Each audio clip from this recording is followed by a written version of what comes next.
মানিকগঞ্জ একের ইতিহাসে এক অনন্য দিন। ধানের শীষের পতাকায় ঐক্যের শপথ।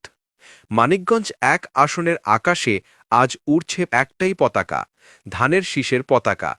যে পতাকার নিচে আজ এক হয়েছে মানুষের মন, মানুষের আশা, মানুষের বিশ্বাস। চরের বালুচর থেকে শহরের ব্যস্ত সড়ক, কৃষকের মাঠ থেকে শ্রমিকের ঘাম ভেজা কর্মস্থল, নদী পাড়ের জেলে থেকে রিকশা চালকের রাস্তাঘাট, সব জায়গায় আজ এক নাম উচ্চারিত হচ্ছে, মোহাম্মদ তোজাম্মেল হক তোজা ভাই।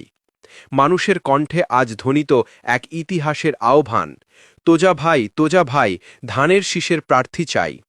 এই আহ্বান শুধু রাজনীতির নয়, এটা ভালোবাসার স্রোত, এটা অন্যায়ের বিরুদ্ধে নীরব জনতার জাগরণ। মা বোনেরা বেরিয়ে এসেছে ঘর থেকে, তরুণেরা হাতে তুলেছে পতাকা, প্রবীণেরা চোখে জল নিয়ে বলেছে, এই ঐক্য আমরা হারাতে দেব না। আজ মানিকগঞ্জ এক প্রমাণ করেছে, দলের শক্তি শুধু ঘোষণায় নয়, তা গড়ে ওঠে মানুষের হৃদয়ে, তাদের বিশ্বাসে।